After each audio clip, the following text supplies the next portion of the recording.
A todos, a paz de Cristo.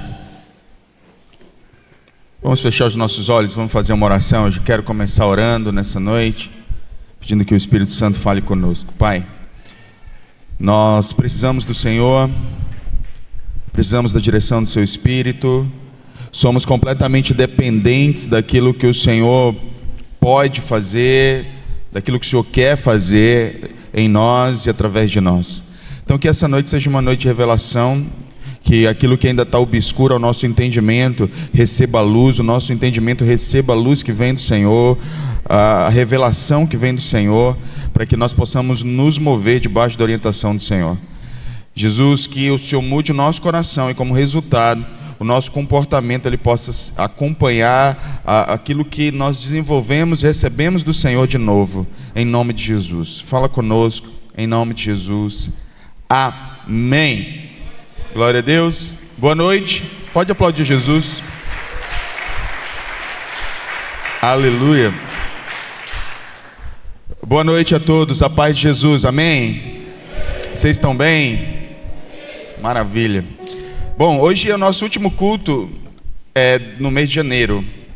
E então nós também estamos finalizando a série do mês, que é o Mover Apostólico, que é o tema também da nossa instituição, não somente da nossa igreja local, mas da nossa instituição como um todo.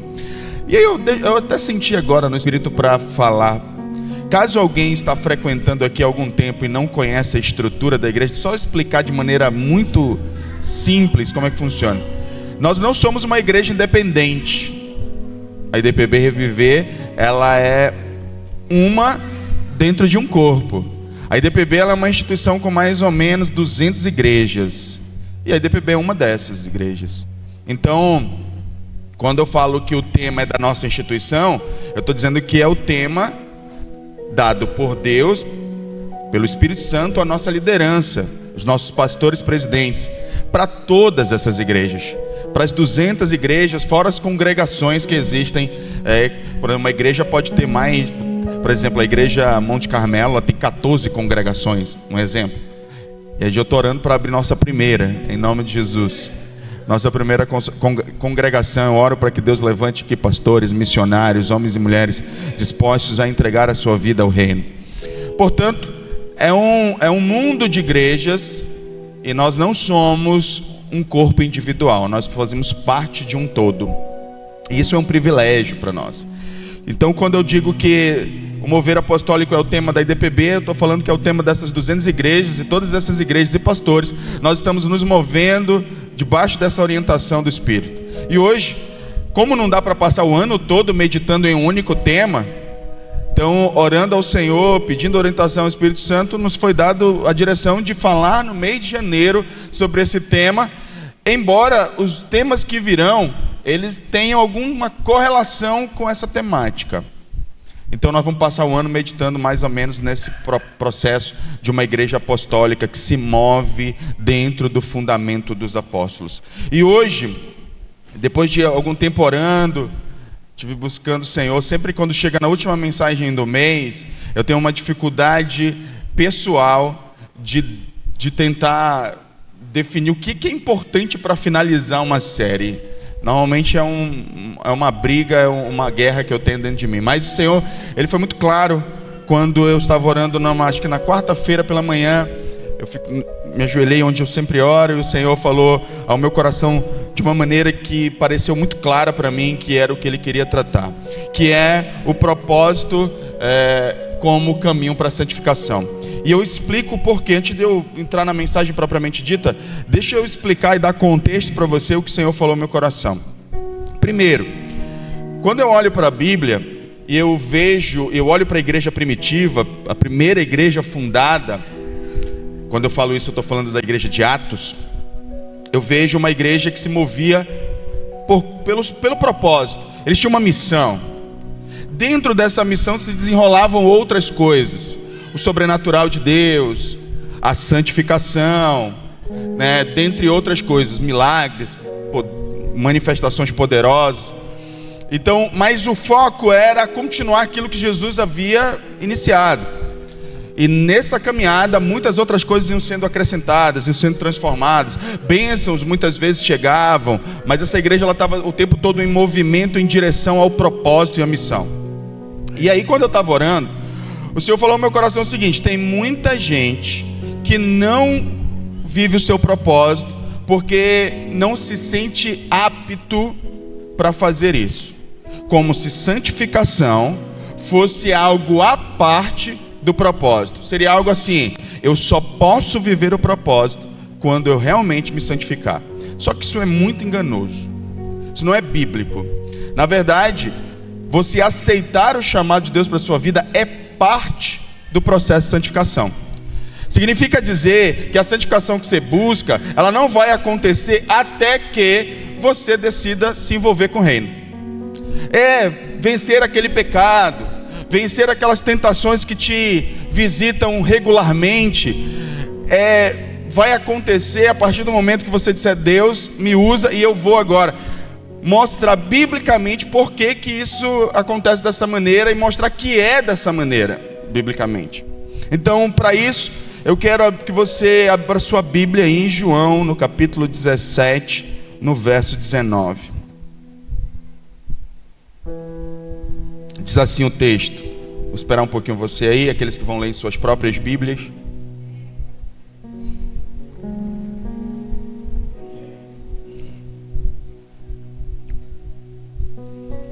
Todas as vezes que eu estiver pregando aqui, cheque na sua Bíblia se eu estou falando a verdade. Você não acredita em tudo que eu estou falando aqui cegamente não, viu? Um bom cristão, ele checa. Os bereanos faziam isso. Um bom cristão é aquele que ele não abraça tudo que ouve. Por mais que você confie em mim, eu posso mesmo assim, muito bem intencionado, errar. E você precisa estar ciente disso. Você precisa checar as coisas. Então, João capítulo 17, verso 19, diz o seguinte: em favor deles eu me santifico, para que também eles sejam santificados na verdade. Agora você vai lá para 1 Coríntios, capítulo 9, no verso 27.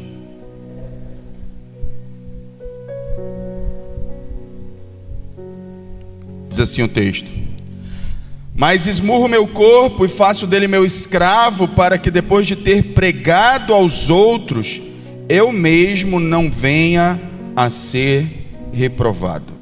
Amém? Que o Espírito Santo fale aos nossos corações. Nós já oramos. Então, esses dois textos têm algo em comum. No primeiro, Jesus está afirmando que pelos discípulos dele, ele se santificava. E sim, uma das motivações de Jesus para que ele crescesse em santificação era ter discípulos. Significa dizer que se você é alguém que não tem discípulos, é muito mais difícil para você entrar em um processo de santificação, porque você talvez ainda não encontrou motivação suficiente para isso.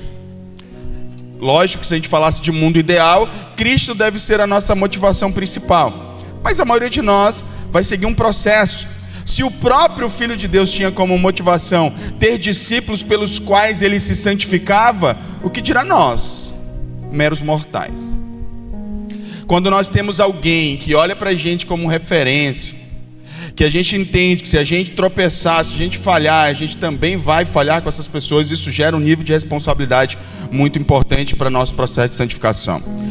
Na contramão, na mesma direção, nós temos o apóstolo Paulo, dizendo que depois de pregar para os outros, o que ele faz é esmurrar o próprio corpo. Lógico que isso aqui é uma linguagem figurada para dizer alguém que domina os seus próprios desejos para não gerar escândalo em outras pessoas, nas pessoas para quem ele pregou o evangelho.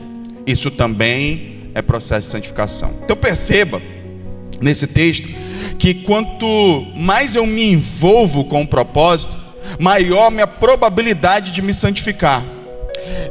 Significa dizer então que se eu não me envolvo, se eu sou o tipo de cristão que eu fico fugindo de responsabilidades com outras pessoas, significa dizer que eu estou mais suscetível à queda e ao pecado.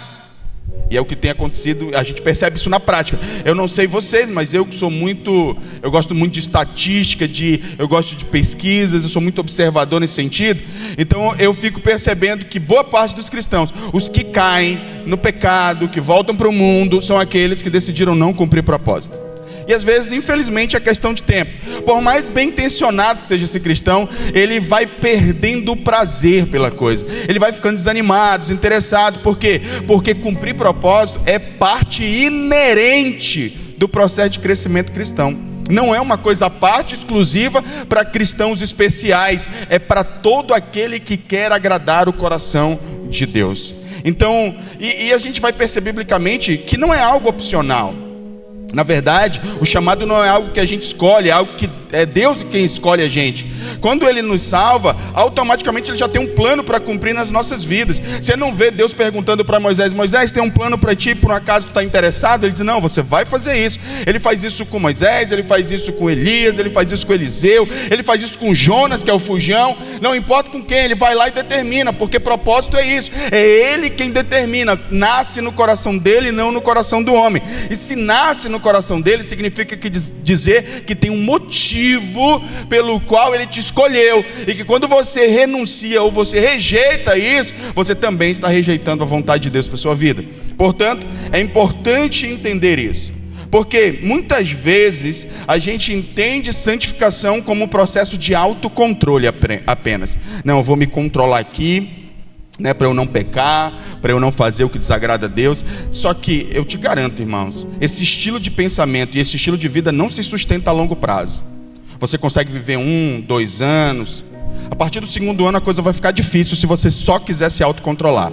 Se você não der sentido para a sua vida espiritual, você vai começar um processo de declínio, de regressão. Você vai começar a voltar para pensamentos, práticas, pensamentos, sentimentos que você tinha quando você estava no mundo. Porque, sem perceber, a gente precisa entender que propósito ele cumpre 3 funções que eu vou falar ao decorrer da mensagem. Primeiro, reordena desejos. Quando a gente está vivendo o propósito, nossos desejos são reordenados de acordo com a vontade de Deus. Alinha o nosso coração com a vontade de Deus. Segundo, propósito dá sentido para o custo, para o preço do evangelho. Nós sabemos que ser um cristão exige um custo. Cristo não negou isso, e Ele disse: quem quiser vir após mim, negue-se a si mesmo, tome sua cruz, me siga. Se você não tem propósito, o custo disso fica sem sentido. Você não tem por que pagar esse preço muitas vezes.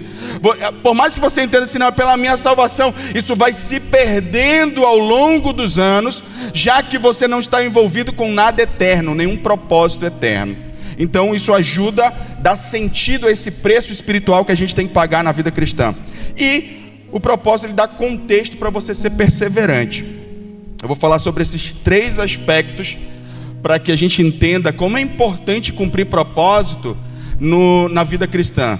Que isso ajuda na nossa santificação, que em última instância ajuda na nossa salvação. É um processo natural para quem está sendo salvo. Então, Deus ele não... Santificar não é apenas pegar todas as proibições da Bíblia e cumprir as regras e dizer: eu não faço isso, eu não faço isso. Ele usa a nossa vocação como um meio de nos santificar, de nos aperfeiçoar, de nos levar para mais próximo dele, nos fazendo ter a sensação de que nós estamos envolvidos em algo maior do que a gente mesmo. Então, o propósito não substitui a renúncia, mas ele dá direção, dá significado, energia espiritual para que a gente possa fazer a vontade de Deus. Qual é o nosso problema? Então eu quero começar também desfazendo um engano, que eu não sei na mente de quantos está estabelecido, que é uma interpretação errada da Bíblia. Por quê? Muitos cristãos, eles vivem frustrados porque eles esperam que o Espírito Santo remova os seus desejos pecaminosos. E aqui reside o conflito. Porque, muito bem, se eu tenho um desejo pecaminoso, eu não posso cumprir propósito. Só que, biblicamente, você cumpre propósito para Deus remover o desejo pecaminoso. Pode parecer doido para você a priori, mas é assim que funciona. Quer ver não há na Bíblia um registro sequer de alguém que tenha dito: Deus, eu tenho tanta vontade de pecar, tira esse desejo de mim, e Deus tenha atendido esse tipo de oração. Não existe. Não existe. Nós temos o registro de um homem, né? Paulo disse: Senhor, Ele diz: foi-me colocado um espinho na carne, mensageiro de Satanás para me esbofetear. E eu orei 3 vezes ao Senhor para que tirasse esse espinho, e a resposta foi: minha graça te basta, pois o meu poder se aperfeiçoa na sua fraqueza. O único homem que pediu: Deus, refaz os desejos dentro de mim. Deus disse: não vou tirar. Porque o plano de Deus não é promover conforto para nós, é promover o propósito dele em nós. Quando ele fala para Paulo assim: ó, Paulo, eu não vou tirar, mas confia na minha graça, ele está fazendo uma mudança de direção e de foco de Paulo. Enquanto Paulo estava no foco do livramento, Deus está dizendo: não pense em livramento agora, pense em dependência. Fique dependente de mim, mantenha-se dependente, continua prostrado, clamando, buscando, orando, se humilhando, que eu vou sustentar você. E esse é o aspecto sobrenatural da formação de caráter. Porque nós imaginamos que o que é sobrenatural? É eu entregar minha vida para Jesus e Ele remover o desejo. Isso não existe. Você vai continuar querendo pecar, você vai continuar querendo fazer o que você fazia lá no mundo. Aqueles que bebiam podem ter vontade de beber. Depois, com o tempo, o velho homem vai morrendo, essa vontade vai passando, obviamente. Mas para de orar e de ler a Bíblia, de ter práticas espirituais, que um dia você vai passar pela frente do outdoor. Eu lembrei disso porque aconteceu comigo. Uma vez eu estava muito fraco espiritualmente, estava indo para o trabalho, e eu não bebia há algum tempo. Eu passei na frente do outdoor lá na Recife, e tinha a imagem de uma cerveja gelada. Gente, eu nunca tinha desejado até então uma cerveja gelada como eu desejei naquele dia. Eu falei: meu Deus, o que está acontecendo comigo? E eu percebi que era exatamente o meu distanciamento de Deus que estava promovendo esse ressurgimento dos desejos pecaminosos em mim. Então eu entendi que Deus não tira o desejo, Ele me capacita a vencê-lo. Esse é o aspecto sobrenatural. Agora, por quais meios, além da oração, que é básico, leitura da palavra é básico, jejuar é básico, qual outro meio pelo qual o Senhor me ajuda a me santificar? Vivendo o meu propósito. É quando eu estou engajado. Não é simplesmente, veja bem, não é simplesmente eu dizer não para o pecado, é eu dizer sim para Deus. Existe uma diferença entre uma coisa e outra. Embora dizer não para o pecado seja muito bom, nem sempre esse não ao pecado é um sim para o propósito de Deus. Agora, todo sim para o propósito de Deus é um não para o pecado. Simples assim. Como você está entendendo a lógica? Quem está pegando aí? Está entendendo? Muitas vezes está dizendo: não, eu quero realmente viver para Jesus. E eu sei que tem homens e mulheres aqui com um coração genuíno em Cristo, que querem se santificar, mas não atendem ao seu chamado. Esse seu não ao pecado, ele é legítimo e muito bom, porém, ele não engloba o propósito. Agora, quando você disser, e aí com o tempo isso pode se deteriorar. Já se percebeu desanimado esses anos? Você está sendo convidado pelo Espírito Santo a cumprir seu propósito, só que você dá todos os argumentos que você quiser. Eu estou em pecado, eu não me sinto bom o suficiente, eu não sou capaz, não é o tempo, como nós falamos na semana passada, né? Ainda não chegou o tempo. Você dá todos os seus argumentos. Mas qual tem sido o resultado disso? Cada ano que passa, o seu coração está mais desanimado. Vir à igreja começou a ficar um pouquinho entediante. A vida cristã começou a perder o seu brilho. Isso não é sem propósito. É porque o processo de santificação envolve você cumprir propósito. Quando você não faz, você começa a retroceder no processo espiritual. Isso é bíblico. E aí nós, por não entendermos isso, a gente fica muitas vezes se enganando com aspectos verdadeiros, mas parciais do Evangelho. Dizer não para o pecado é maravilhoso, mas dizer sim para Deus é o pacote completo.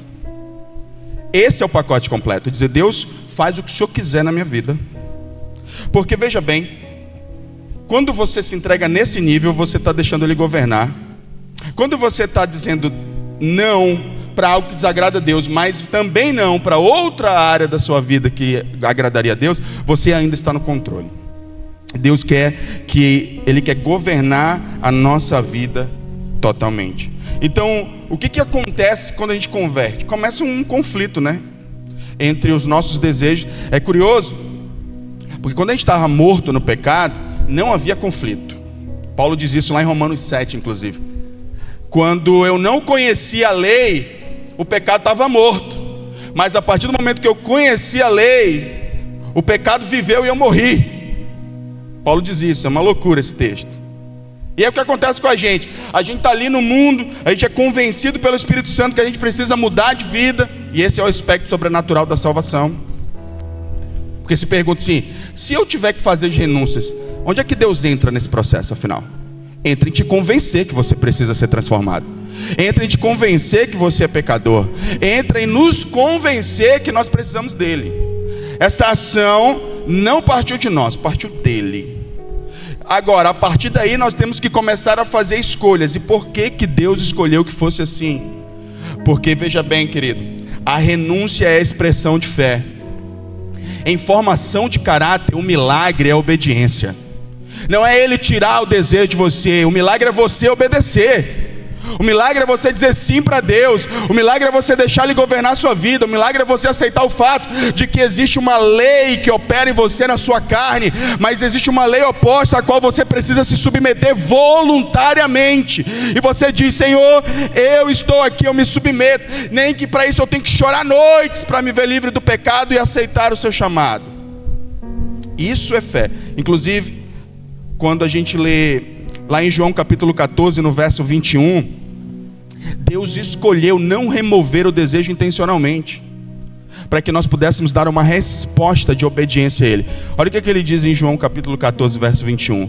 Quem tem os meus mandamentos e lhes obedece é o que me ama. Aquele que me ama será amado por meu Pai, e eu também o amarei e me revelarei a Ele. Então veja bem, qual o meio que Deus escolheu para nos santificar? Fazendo escolhas. Escolher a vontade de Deus, e isso inclui seu propósito. Isso inclui você se colocar à disposição de Deus.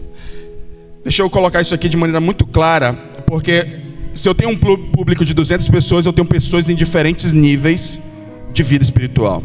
Então eu tenho gente que está começando agora e talvez esteja perguntando, mas pastor, isso serve para mim? Serve para você em um nível. Estou dizendo que você deve agora sair e discipular um monte de pessoas, mas você pode sim começar a testemunhar da sua fé. Porque Filipe, quando conheceu Jesus, imediatamente ele já foi compartilhar esse Jesus que ele conheceu com alguém. Como? Teologicamente? Não, testemunhando. Dizendo, olha, eu conheci alguém que transformou minha vida. Isso todo mundo aqui pode dizer. Todo mundo pode falar isso. Agora existem outros, que já estão um pouquinho na frente, que já deveriam, como diz Hebreus 5, já deveriam ser mestres. Esses já deveriam estar sentados com alguém, transferindo fé e legado. E não estão fazendo. Não estão fazendo porque preferem o comodismo. Não estão fazendo pelas várias argumentações que eu já apresentei aqui no início da mensagem. Então nós precisamos derrubar essas mentiras no nosso coração. Porque a maneira de a gente expressar para Deus que o ama é obedecendo. É fazendo escolhas que agradem o coração de Deus. Então, o que nós precisamos fazer? Muitas vezes nós estamos esperando um milagre que ele só vem depois que você aceita o chamado de Deus para sua vida. Sabe que eu estava fazendo esse assunto me inquietou a semana toda e eu me propus a estudar. E aí, lendo a Bíblia e pesquisando, eu descobri uma coisa interessante. Poucos milagres, eles estão relacionados, na verdade eu acho que não existe nenhum milagre na Bíblia relacionado meramente com uma necessidade do indivíduo. Todos eles têm relação com um propósito, todos. Ou eles têm relação com o evangelismo, pregação da palavra, a salvação de alguém estratégico. Todos os milagres, toda ação sobrenatural de Deus que nós amamos e queremos vivenciar na nossa vida, elas têm relação com propósito. Muito dificilmente alguém teve uma necessidade, orou a Deus pessoal e Deus, muito difícil, biblicamente falando. Isso indica alguma coisa, que o sobrenatural que a gente deseja, ele passa pelo propósito que a gente não aceita. Tanto é que um texto que a gente ama usar, que está lá em Romanos 8, que diz que todas as coisas cooperam para o bem daqueles que amam a Deus, é seguido da frase, daqueles que foram chamados segundo o seu propósito. Deus tem um plano para nós, para que nós possamos vivenciá-lo a partir do momento que a gente aceita o nosso chamado. O sobrenatural de Deus está em a gente confiar nele e nos submeter à sua vontade. Agora, a partir desse momento, eu quero argumentar com você e mostrar biblicamente por que é importante a gente aceitar o nosso propósito. Primeiro, porque fugir do propósito atrasa seu processo de santificação. Talvez você é alguém que se perceba como alguém que tem desejos de ter uma relação mais íntima com Deus, mas não consegue. Então, significa dizer, na maioria das vezes isso acontece porque Deus tem um plano para cumprir através de sua vida e você se nega a obedecer. Deus quer te usar para alguma coisa e você não quer fazer. Primeiro porque você entende que esse lugar de chamado vai confrontar algumas coisas na tua vida que você talvez não está disposto a encarar. O comodismo, o medo, teus receios, a falta de fé, permanecer em zona de conforto. Isso tudo gera estagnação espiritual. Aí você não sai do lugar, você permanece aquela pessoa que entra ano e sai ano. Você está no mesmo lugar, em todos os aspectos da sua vida. Você está no mesmo lugar emocionalmente, intelectualmente, emocionalmente, familiarmente, financeiramente. Você está no mesmo lugar o tempo todo. Entra ano e sai ano, você está no mesmo lugar. Outro dia, porque você preserva estilos de vida, um estilo de vida que não te leva para lugar nenhum, mas é confortável. Outro dia eu estava fazendo discipulado com meus discípulos, eu contei a historinha, acho que alguém já deve ter ouvido a história da vaquinha. Um sábio passou com seus discípulos numa casinha velha, toda caindo aos pedaços, com a sua família, e só tinha uma vaquinha lá. E aí eles perguntaram, ele perguntou, olha o estado dessa família, ele disse assim, como é que vocês vivem assim? Eles, não, nós só temos essa vaquinha que dá leite pra gente todos os dias, pra gente não morrer, e é tudo que a gente tem. Antes de ir embora, o sábio vai lá e empurra a vaquinha no barranco. Os discípulos dele ficam chocados, dizem, por que o senhor fez isso? Era tudo que eles tinham. Eles vão morrer agora.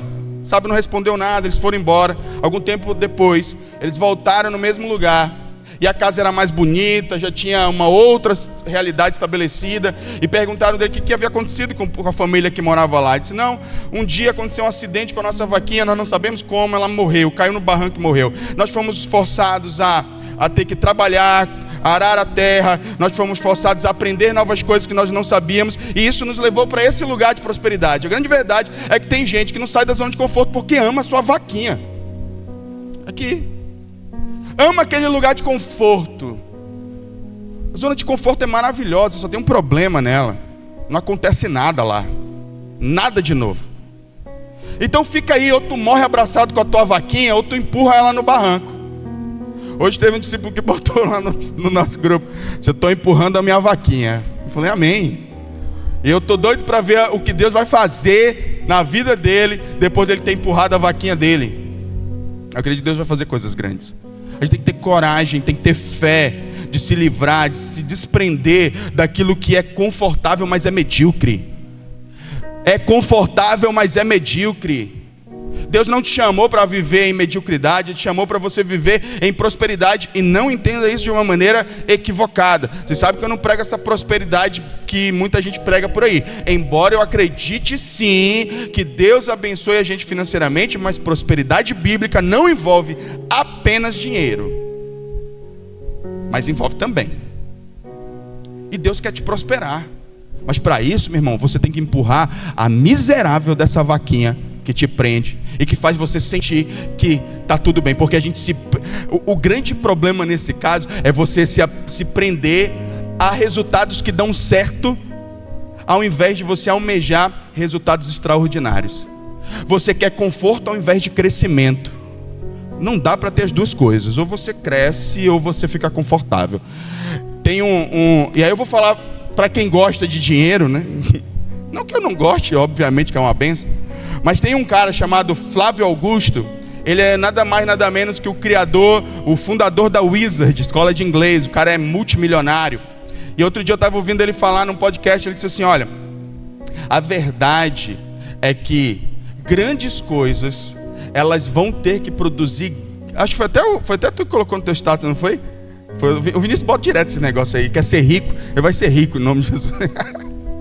E aí ele falava exatamente disso, que não tem como produzir grandes coisas sem produzir grandes desconfortos na nossa vida.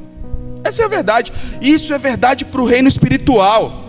Para quem quer produzir, para quem quer tocar gerações, para quem quer tocar a eternidade, não dá para tocar a eternidade na zona de conforto, irmãos. Lá não está no alcance.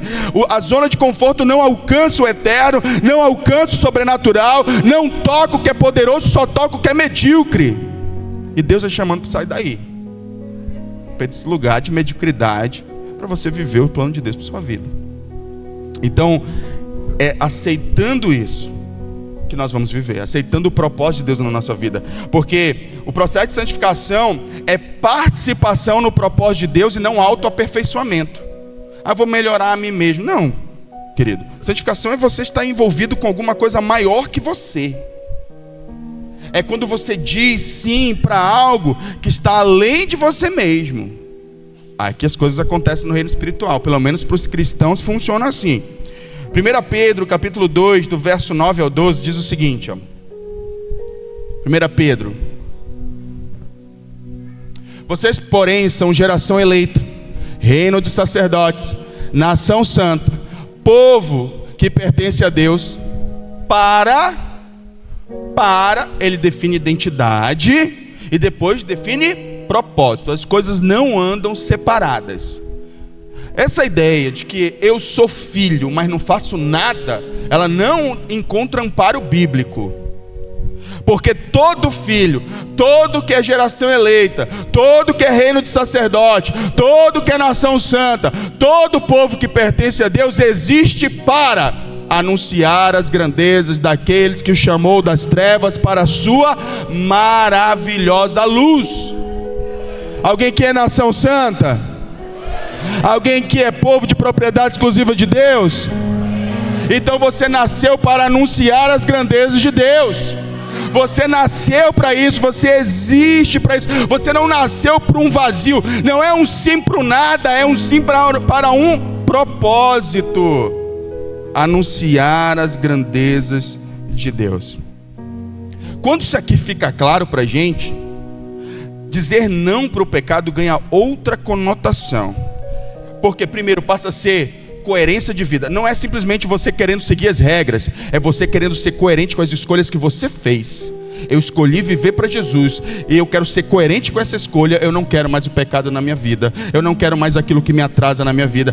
Tem coisas que não são pecado, mas Hebreus 12 diz que a gente tem que se livrar. Ele diz: livremos-nos de todo o peso e do pecado que nos atrapalha e corramos a corrida que nos foi proposta. Hebreus 12, verso 1 e 2. Significa dizer que existem coisas também que não são necessariamente pecado, mas também que servem como um freio de mão na tua vida e impedem você de crescer. E essas coisas também precisam ser renunciadas, para que nós possamos viver a vontade de Deus, para que você seja coerente com a sua fé, para que você seja coerente com as suas escolhas, para que você também essas escolhas, elas comecem a produzir cada vez mais desejo e responsabilidade ao mesmo tempo. Então, Efésios capítulo 2, verso 10, diz que nós somos salvos para as boas obras. Coloque Efésios 2:10. Porque fomos feitos por Deus, criados em Cristo Jesus, para boas obras, as quais Deus preparou previamente para que andássemos nela. Há um plano prévio, determinado por Deus, para que eu e você andemos. E minha pergunta é: você está andando nesse plano, nesse propósito? Agora, deixa eu mostrar para você uma outra verdade a respeito dos propósitos. É quando você vive propósito que os seus desejos são alinhados com Deus. É impossível você alinhar seus desejos com Deus enquanto você não cumpre propósito. É muito difícil. Não é uma questão de você mudar seus comportamentos, é uma questão de você mudar o seu interior. Muito cristão comete o erro de tentar mudar seus comportamentos externos sem mudar os seus valores internos. Veja bem, é bom quando você diz assim: eu preciso evitar o pecado porque desagrada a Deus. É ótimo. Mas sabe o que é mais eficiente, mais poderoso? É quando você busca o Espírito Santo para entender por que você gosta de pecar. quando eu digo assim, eu preciso evitar algo porque isso desagrada a Deus, isso é comportamental. Eu estou dizendo, eu preciso mudar meu comportamento. Porém, quando eu digo assim, por que eu faço o que eu faço? Aí isso é mais interior. E aí quando você então olha para dentro de você, e você tem um propósito espiritual, fica mais fácil você começar a reordenar esses desejos a partir desse propósito.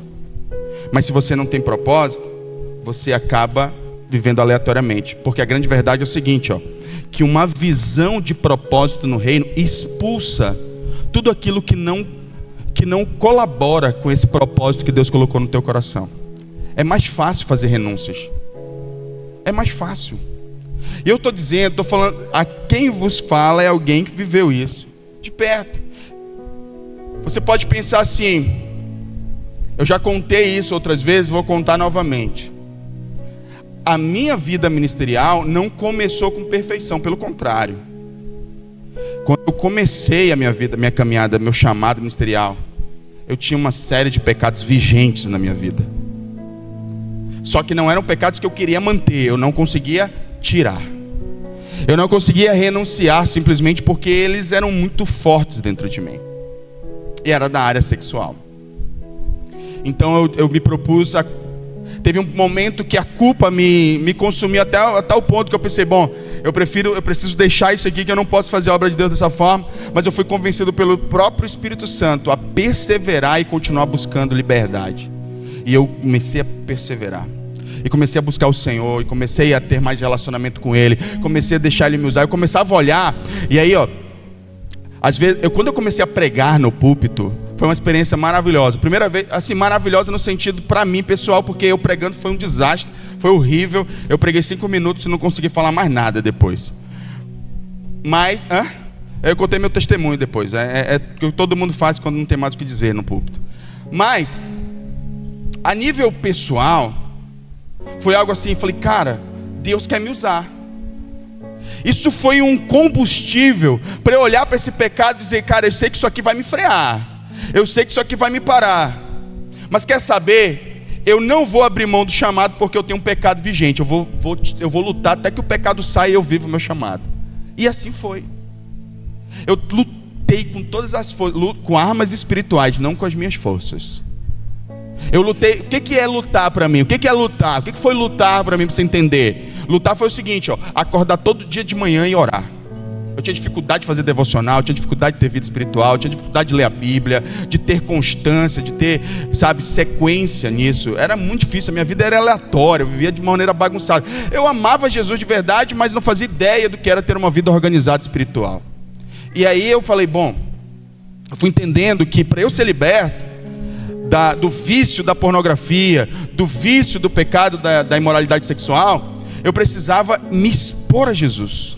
Precisava me expor.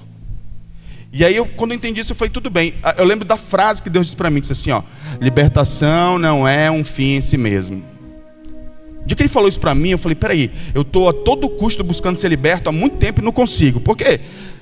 Eu sendo um cristão genuíno, que quero liberdade, mas não consegui, eu ficava com vergonha. Eu tentei várias vezes, tentei de todas as formas. Eu tentei jogar, eu lembro que eu tentei de todas as maneiras, menos confessar, que era a maneira bíblica de fazer, menos deixar que alguém me supervisionasse, menos falar a verdade. Eu tentei, esse todo que a gente usa às vezes, ele inclui todas as nossas tentativas humanas, mas exclui as tentativas realmente espirituais. Quando chegou esse ponto da minha vida que eu disse, só tem um caminho, eu vou precisar me expor.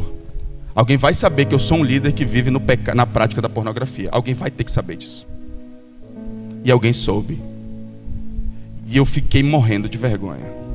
Mas eu entendia que era o único caminho possível. O único caminho possível. O Senhor dizia assim, não tem outro caminho para você. Você vai ter que, ou é a sua reputação, ou é a minha glória na sua vida. Eu falei, Senhor, cheguei um momento da minha vida, irmãos. Eu já contei isso aqui, alguns irmãos já sabem. Eu cheguei a ver pornografia no escritório da igreja onde eu trabalhava. Tamanha era a prisão que eu estava. E aí, eu não aguentava mais isso. Eu disse, quer saber?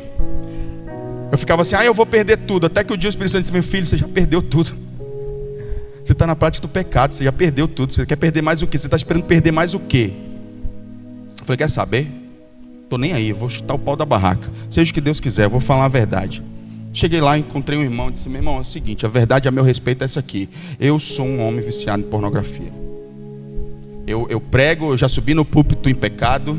Eu já preguei depois de ter algum tempo visto pornografia e feito... Eu não vou usar outra palavra porque talvez tenha crianças aqui. Embora todo mundo já sabe, né? Acho que não tem criança, não tem adolescente de 12 anos que não saiba o que é isso. Infelizmente. Nós somos uma geração altamente sexualizada. E aí, abri meu coração. Falei, vou botar isso para fora. Porque eu entendi o seguinte.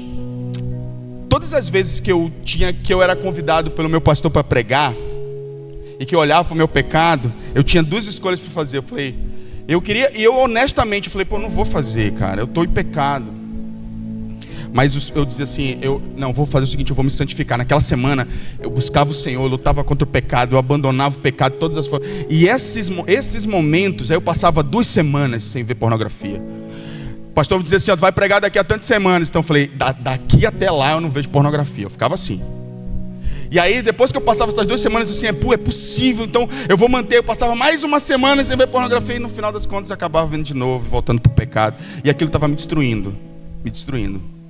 Até um dia que eu resolvi buscar o caminho bíblico e dizer um sim definitivo para Deus e dizer um não definitivo para o pecado. Eu tinha que me expor. Eu não podia ficar mantendo uma vida dupla. Isso não era honesto. Eu me sentia péssimo por isso. Até o dia que eu confessei. Foi altamente humilhante. Extremamente humilhante. A primeira pessoa...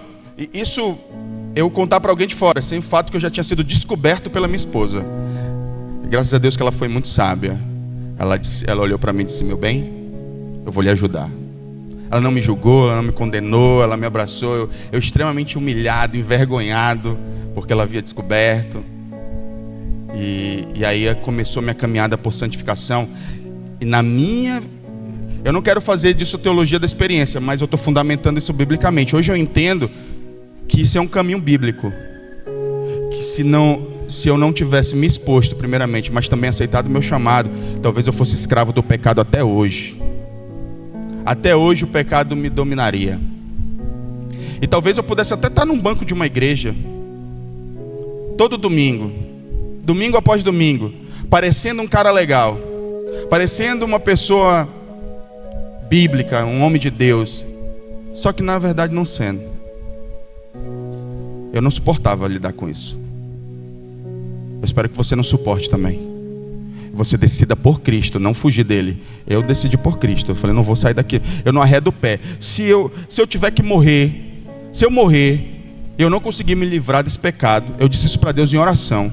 Eu vou morrer tentando. Eu falei para Deus, eu vou até os últimos dias da minha vida. Eu não sei se isso vai... Porque eu não conseguia me vislumbrar como alguém liberto desse pecado. Mas eu disse, se eu tiver que morrer, eu vou morrer tentando. Cada dia da minha vida eu vou morrer tentando me santificar. E o Senhor, com a sua graça, foi me visitando, me transformando. A cada vez que o Senhor foi me dando discípulos, eu olhava para esses discípulos e dizia, eu preciso me santificar por eles, cara. Eu não posso viver na prática do pecado, porque agora tem pessoas que estão olhando para mim. E isso foi crescendo. Quanto mais discípulos, mais desejo de me santificar eu tinha. Isso foi primordial no meu processo de libertação, para ser livre do pecado. Você entende isso? Agora, se você não tem responsabilidade nenhuma, quando o pecado vem, você diz, perdido mesmo, né? O que é mais um pecado no meio de tantos? E você vai lá e se entrega. Você precisa entender então que quando você está cumprindo o propósito reordena os seus desejos. Muitas vezes que eu pensei em pecar, os meus discípulos vieram à mente. Você vai decepcionar essas pessoas. Você vai decepcionar Cristo. Cristo confiou a você essas pessoas. E eu dizia, não vou pecar. Não vou pecar, eu vou manter fiel aqui. Já chorei, irmãos. Já chorei assim, de gritar e dizer, Deus, eu não aguento mais ter esse pecado na minha vida. Eu não aguento mais ser escravo dessa desgraça, desse pecado. E eu clamava e dizia, Deus, me liberta, me transforma, tira isso de mim. Deus nunca tirou. Verdade é que se eu relaxar, eu sou tentado hoje. Se eu vacilar, se eu ficar na frente do computador à toa, eu vou ser tentado a pecar, a ver pornografia hoje. Coisas que eu evito, não faço. Porque se for para me ficar na frente do computador, que eu vá buscar coisas santas, eu sempre fico com a minha esposa, com as minhas filhas. Eu não sou super-homem não, e ninguém é, meu irmão. Se alguém disser que é super-homem, está mentindo. Mas hoje eu sei o que é viver em santificação, porque eu aceitei o propósito de Deus na minha vida. Hebreus, no capítulo 11, coloca o verso 24 ao 27 aí, por favor.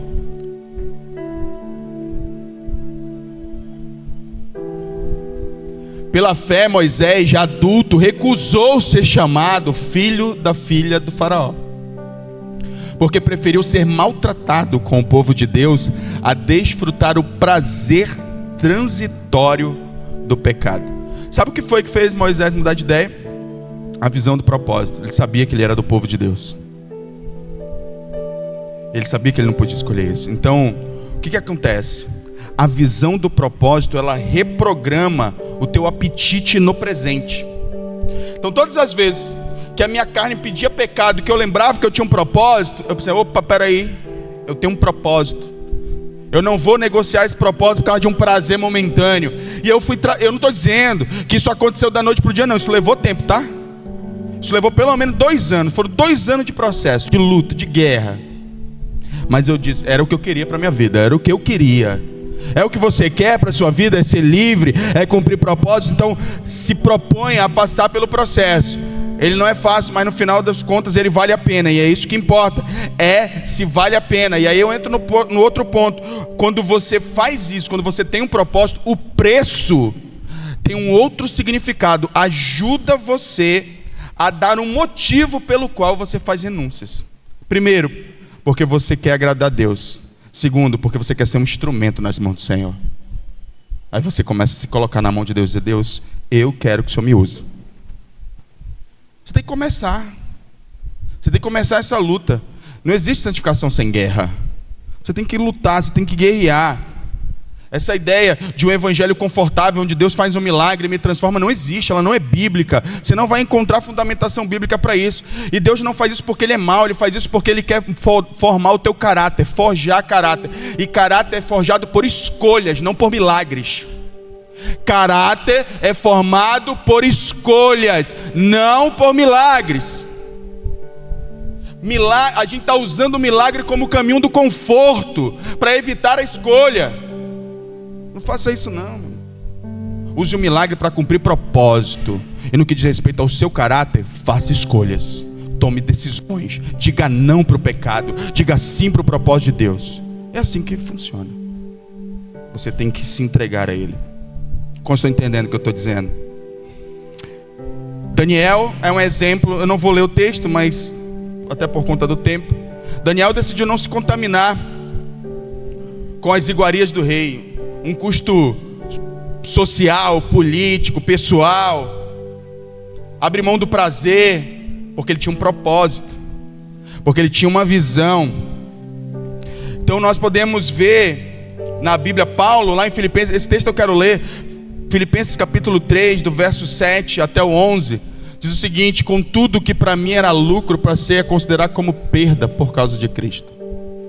Mais do que isso, considero tudo como perda, comparado com a suprema grandeza do conhecimento de Cristo Jesus, o meu Senhor, por quem perdi todas as coisas.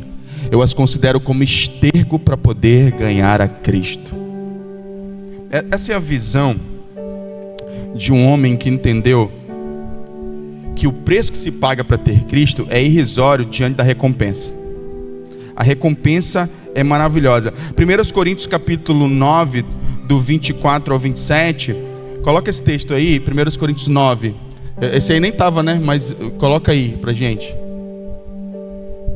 Vocês não sabem que todos os que correm em uma competição, apenas um ganha um prêmio? Corram de tal modo que alcancem um prêmio. Eu gosto desse texto porque assim, tem cristão que corre, mas não corre para ganhar o prêmio. Ele corre para participar. Ele gosta do prêmio de consolação. Diz, não, eu estou aqui, né? Estou aqui na igreja, é melhor do que nada. Meu irmão, corra para conquistar, corra para viver o plano de Deus na sua vida, corra para fazer aquilo que Deus te chamou para fazer, corra para viver o melhor que Deus tem para você. Não corra só como alguém que vai participar para ganhar prêmio de consolação.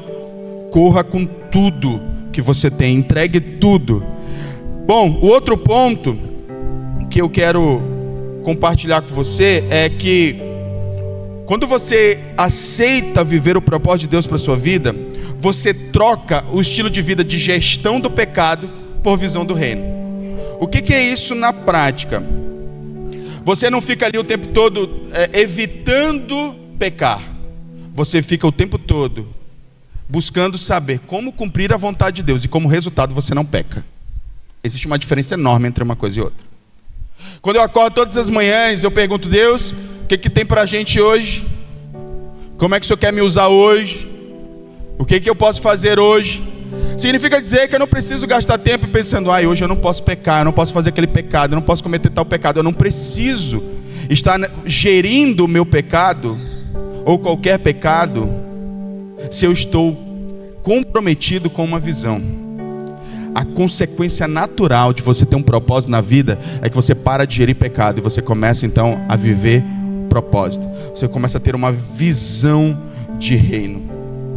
Isso muda toda a perspectiva da sua vida, porque agora o foco é outro, a direção é outra, e isso fortalece você, faz com que você então passe a viver uma vida de contemplação diária da glória de Deus, do plano de Deus para a sua vida. Isso renova a tua mente, isso mortifica as tuas antigas práticas, isso faz com que você agora se perceba como parte de um todo, e tudo isso colabora para você ter uma vida abundante em Jesus. Agora, se você simplesmente fugir do propósito de Deus para sua vida, você está colocando tudo isso em risco. Tudo isso. E desculpa, eu não conheço a vida de ninguém aqui na intimidade, pelo menos não da maioria. Mas eu vou te fazer uma pergunta reflexiva aqui. Olhe para onde você está. E não pense só em dinheiro, em bem-estar físico, mas onde você está? Você está feliz? Você sente plenitude? Você sabe o que é isso, plenitude? Você sente alguém que está vivendo a vida que era para viver? Porque tem gente que é tão pobre, mas tão pobre, que a única coisa que ela tem é dinheiro. Você pode sair de gastar dinheiro com isso, gastar dinheiro com aquilo, mas tua alma é vazia, meu irmão. Tua alma é vazia, irmã. Vazia de sentido, vazia de propósito. As coisas. E aí o dinheiro, ele nada mais do que o anestésico da tua alma. Todas as vezes que você se sente ansioso, ansiosa, preocupado, angustiado, você faz o quê? Vai gastar o que não tem com o que não precisa, para aplacar o vazio da alma. Sabe o que você poderia fazer? Entrega a tua vida para Jesus, para Ele cumprir propósito. Você vai ver que a satisfação de alma que vai invadir você. Você vai dizer assim: cara, perdi muito tempo da minha vida centrado em mim mesmo. Eu poderia estar abençoando outras pessoas há muito tempo e viver essa satisfação que está impresso no nosso código genético. Nós nascemos para a glória de Deus. Nós nascemos para compartilhar. Nós somos feitos à imagem e semelhança de Deus. E inclusive existem estudos psicológicos, científicos, que comprovam que nós temos prazer quando nós abençoamos os outros. Existem números, não é um, não são dois, são vários estudos, vários. E para onde isso aponta? Para o fato de que está na nossa genética, está no nosso DNA, servir outras pessoas, abençoar as pessoas, cumprir nosso propósito, colocar os nossos dons a serviço de outros. É o que Deus nos chamou para fazer. Então, o que o Senhor está te chamando a viver é uma vida onde Cristo te controla, Ele te governa. E você não precisa mais ficar simplesmente tentando fazer gestão do seu pecado, das situações que te afligem, que te angustiam na vida. Você pode muito bem colocar a sua vida nas mãos do Senhor. Então, a decisão é sua. Você vai definir, porque o propósito vai sustentar você a longo prazo. Todas as renúncias que você fizer nessa vida, você vai passar a ver como investimento e não como perda. ai, eu perdi isso aqui, ai meu Deus, que tristeza, vou abrir mão disso. Não, você vai olhar para isso com alegria, com outra perspectiva, quando você colocar sua vida nas mãos do Senhor. Então eu quero nesse momento convidar você a ficar de pé.